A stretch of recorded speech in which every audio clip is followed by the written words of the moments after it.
Now, that is the exterior of my home, Summerhouse home. As you can see, there are palm trees there because it's the Gulf Stream in Scotland, and it's genuine. Those Culzean Castle. Culzean Castle. There's a flat in there which was given to General Eisenhower as a result of World War II. This, on the other hand, is another house, which is the interior of the house belonging to the Earl of Stair. Floors, wasn't it? Floors?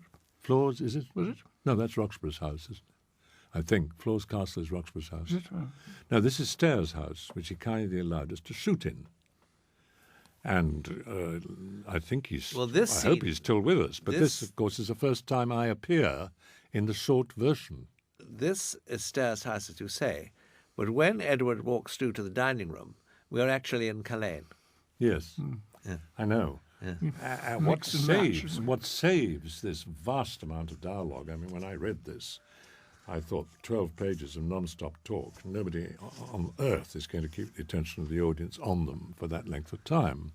I don't care who they are. And where you got round it so well, starting right now, where you got round it so well was that you moved us around from one position to another, from standing up to sitting down, and then moving us out of one room into another room and then out of the other room. You see me pick up a knife, which, of course, is for the apples. You never know why, in the next sequence in the dining room after I've spoken about my grandfather. How incredibly formidable or benevolent he looks. Yes. Essentially the face of a man incredulous of all human good.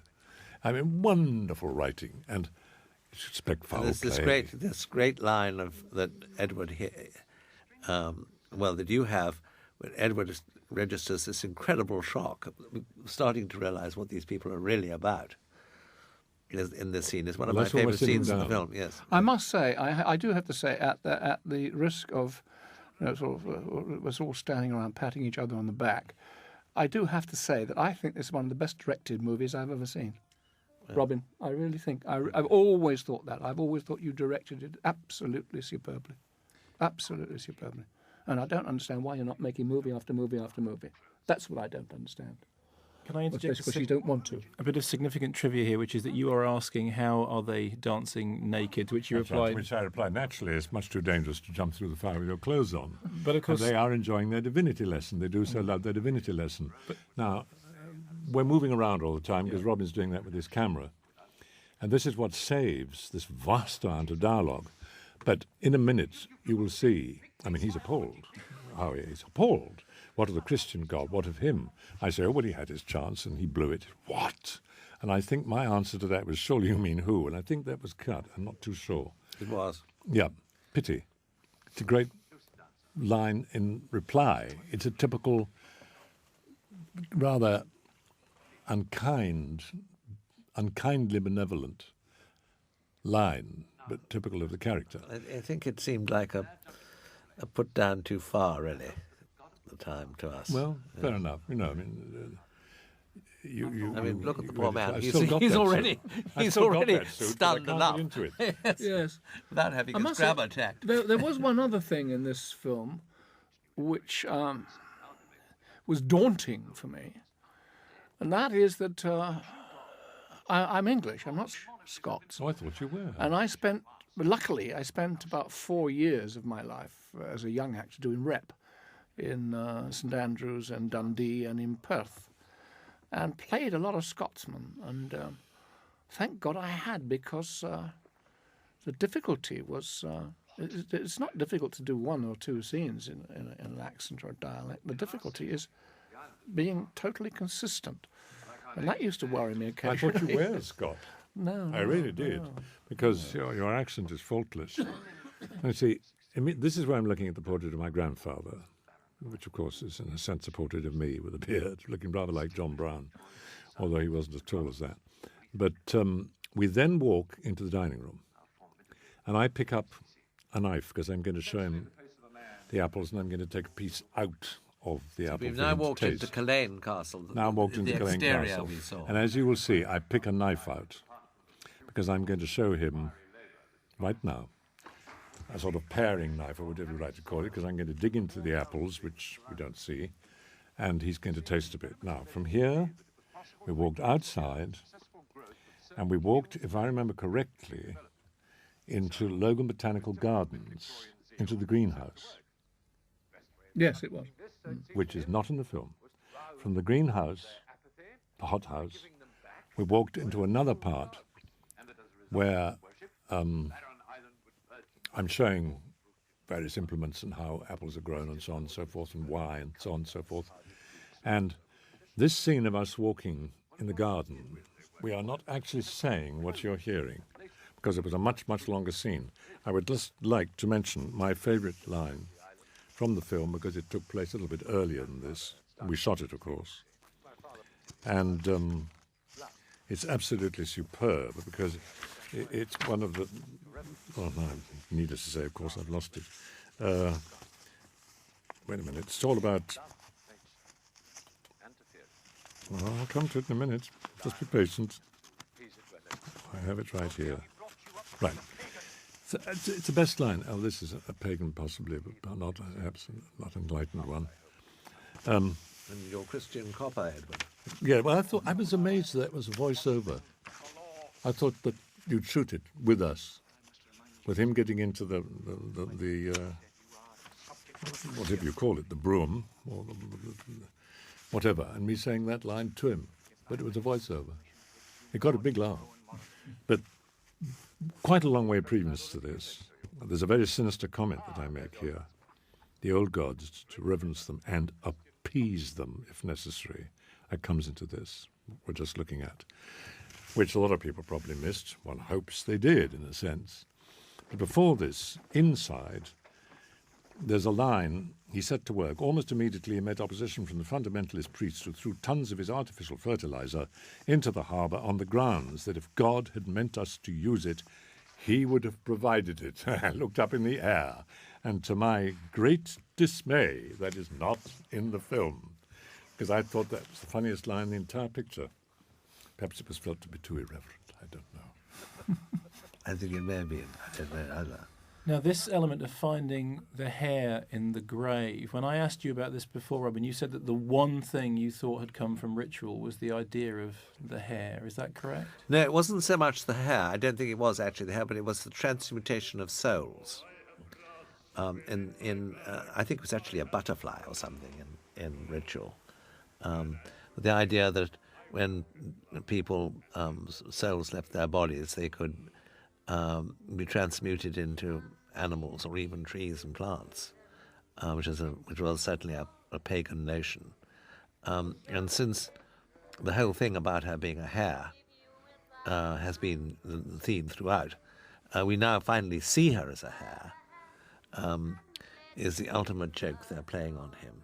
But it also is not unconnected with their real belief. And so ritual suggested that, if you like, the transmutation of cells, but that's all. And there's a hair on that cup. Oh, yeah.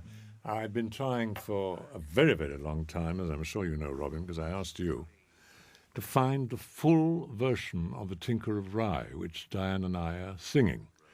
I think I've pretty well tracked all of it down. I know certainly what I sang. It's extremely suggestive. It's very bawdy. And it's meant to be. And obviously there is this very strong connection between Summerisle and the lady we are looking at now. I would say that she's inevitably his mistress. I would say. I mean, that I took this for granted. No, I think that's very probable. But the fact that they're both singing together, and she's holding a cup which has a hair on it, they're singing together this very bawdy ballad, because it is very bawdy, and I haven't been able to find it anywhere. One of the things that fascinates me about the film as well is that you have to understand that the whole story, almost from beginning to end, certainly the minute he arrives, certainly when the message arrives that this girl is missing, the whole thing is a setup. The whole thing, one thinks to oneself, how did they rehearse this? They had to rehearse it at some time. Has it happened You say, before? I will do this, then you'll do this, and then so and so will do, and then we'll sing this song, and they has to have chosen the song. Then they had all of the that was all planned, all directed, and it's the story within the story that gets more and more fascinating. That's why the first scene with Christopher is so important, which is missing. Yes. Because then you have a hint that he's the magus behind all this. Absolutely. And so you start to sense that. To save his own And- skin, among other things. Yes, yes. But it's also possible that they've gone through this ritual or are going through this ritual now, because it might conceivably have happened before, and they're taking no chances again. Well, this some time. of it has happened before, because when you make that speech, when they're stirring the tar and preparing to go with their costumes, That's true. yes, Yes. which has become according to, sacred yes. to our right. Yes, that's right. It's become sacred to our right. I don't mean the ceremony. I mean something going wrong. Oh, yes. So this is all a massive confidence trick. Oh, yes, absolutely. Brilliant. That's I what think I'm it saying. is original. It is worth saying that Tony Shaffer, who wrote the screenplay, his previous major work was Sleuth, which was a play in which people played games with each other. And one of the great, I mean, I worked with him for 15 years or so, the great entertainment he brought to working with him was he was constantly devising games.